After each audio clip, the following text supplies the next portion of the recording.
नमस्कार मित्रों, सादर प्रणाम, हरिओम। आज हम चर्चा कर रहे हैं कि मांसाहार के दुष्परिणाम। मांसाहार खाने वालों की संख्या दिनों दिन बढ़ती जा रही है। ये बड़ी शर्मनाक और हैरानी की बात है कि अब हमारे हिंदू लोग भी मांसाहार के प्रति आदी हो गए हैं। तो अब मांसाहार खाने से कितने नुकसान होते हैं, इसको हम जानेंगे तो आपकी आंखें खुली रह जाएंगी। स्टडी में, रिसर्च में पता चला है कि 70% भारत के लोग अब मांसाहारी हो गए हैं। और सबसे बड़ी शर्मनाक कि हिंदू लोग भी अब मांसाहार के प्रति आदी हो गए हैं, हैबिचुअल हो रहे हैं। तो ये मैं कुछ बातें आपको बताने जा रहा हूँ जो कि मांसाहार करते हैं। अगर आप इन मेरी कुछ बातों के उत्तर दे पाए, 14-15 बातों के, तो आप मांस खा सकते हैं। तो एक डॉक्टर है हमारे, उन्होंने मांसाहार के प्रति कुछ बातें लिखी हैं। तो वो प्रश्न मैं कर रहा हूँ आपसे, अगर आप मांसाहार खाते हैं। श्रीमान मोहम्मद फारिक खान जी द्वारा लिखा दया भाव और मांसाहार नामक 14 पृष्ठीय लेख पढ़ने को मिला। उसमें कुछ प्रश्न पूछे हैं, मैं आपसे दोहरा रहा हूँ। और सबसे बड़े आने की बात कि महात्मा गांधी जी का ये देश, जहाँ पे राष्ट्रपिता हमारे महात्मा गांधी को बनाया गया है, और महात्मा गांधी कहते हैं अहिंसा परमो धर्मः, अहिंसा को पालना चाहिए। लेकिन आपको नहीं पता, जब आप मांस खाते हो तो हिंसा करते हो पशु पक्षियों की। तो जिस समय मांस को आप खा रहे हैं, उनके सारे पाप कर्म आपके ऊपर आ रहे हैं। दूसरी बात, जब हम किसी को काटते हैं, मारते हैं, उस समय वो कितना एक उद्विग्न होता है, क्रोधित होता है। उस समय के सारे वाइब्रेशन आपके शरीर में आते हैं मांस खाने से। तीसरी बात, जो भी उनको रोग है वो आपके घर करेंगे। इस प्रकार ये कोरोना वाला बीमारी आई है चमगादड़ों से। तो आप देख रहे हैं कि मांसाहार से कितने नुकसान है। और कितने सारे देश में, जर्मनी में 10% लोग शाकाहारी हो गए, जहां पूरे मांसाहारी थे। और हमारे भारत में बढ़ते जा रहे हैं मांसाहारी। तो ये बड़ी शर्मनाक बात है। तो मांसाहार जो खाते हैं उनसे कुछ प्रश्न हम पूछने चाह रहे हैं, तो आप इनका उत्तर दीजिए।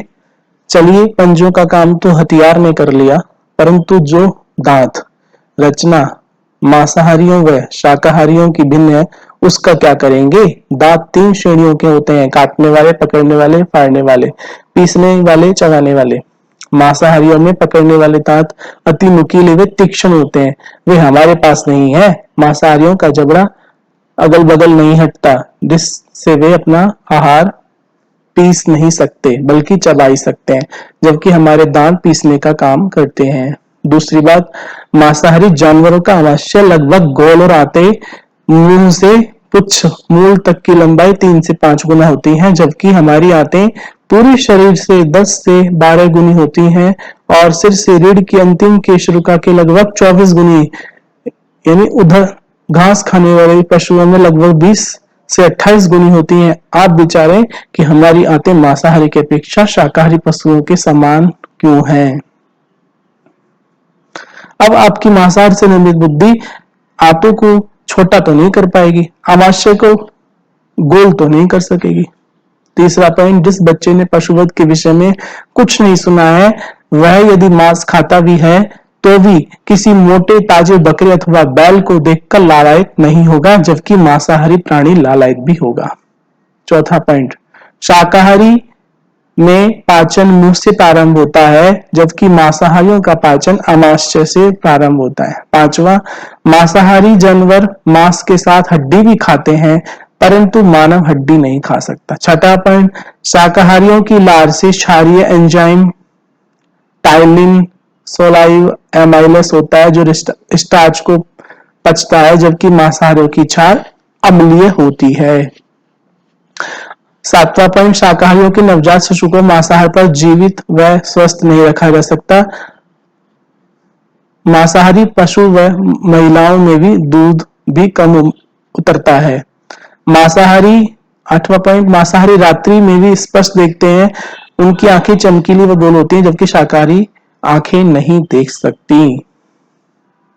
नौवां पॉइंट, शाकाहारी प्राय होठ लगाकर पानी पीते हैं, जबकि मांसाहारी जीभ से पानी पीते हैं। आपने देखा होगा कुत्ता, आप कुत्ते को पानी पिलाइए, दूध पिलाइए तो कैसे पीता है, जीभ से पिएगा, लेकिन आप नहीं पिएंगे।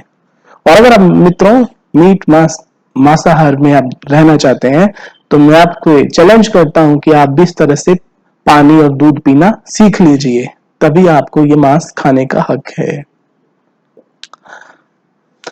10वां पॉइंट, फूल, पत्ती, फल, फूल, गुलदस्तों से घरों को सजाकर ही मानव का चित्त प्रसन्न रहता है, जबकि घोर मांसाहारी भी अपने घर का फर्नीचर को मांस, चमड़ा, खून, हड्डी आदि से सजाना नहीं चाहेगा। इससे सिद्ध होता है कि मानव को इन पदार्थों से स्वाभाविक घृणा है। 11वां पॉइंट, मांसाहारी जानवर को देखते ही उसके भक्ष्य जानवर भाग खड़े होते हैं और चीखते हुए चिल्लाते हैं, जैसे बिल्ली को देखते ही पक्षी, गिलहरी आदि भागकर चीखते व चिल्लाने लगते हैं, जबकि आपको सहज स्थिति में देखकर बकरे, मुर्गे, गायें, भैंस आदि नहीं भाग सकते और न ही भयभीत होकर चीखने लगेंगे। तो महाशय, क्या ये 11 पॉइंट कम है? किस कुदरत व खुदा पर यह आरोप लगा रहे हैं कि उसने पशुओं को हमारे खाने के लिए बनाया हो? तो वह खुदा कुरान का, मनुष्य का खुदा हो सकता है अथवा हजरत मोहम्मद का आदेश हो सकता है, न कि सृष्टि के सृजन करने वाले पालनहार व नियंता परमात्मा का। क्योंकि यदि ईश्वर को यही स्वीकार्य होता तो हमारी शरीर की रचना भी मांसाहारियों के समान क्यों नहीं है? सबसे बड़ा प्रश्न है। तो ये बहुत शर्मनाक चीज है कि मांसाहार के प्रति हमारे भारतीयों का रुचि बढ़ रही है। ऐसी स्टडी मैंने आपको पहले की वीडियो में बनाई है, उसको आप जरूर सुने। और हिंदुओं को धिक्कार है कि हिंदू जन्म पाकर आप मांसाहार कर रहे हो, त्याग दो हिंदू जन्म, चले जाओ किसी और धर्म की ओर। तो आज मेरा ये वीडियो यही संपन्न होता है। मैं मांसाहारियों को खुला चैलेंज देता हूँ कि इन 11 पॉइंटों को आप मेरे चैलेंज को स्वीकार कीजिए, फिर आप मांस खा सकते हैं। मांस खाने से कितना नुकसान होता है, धन की हानि होती है, स्वास्थ्य की हानि होती है, धार्मिक हानि होती है।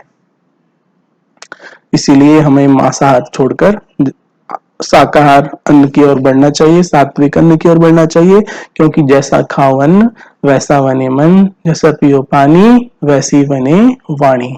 हरिओम। अहिंसा परमो धर्म।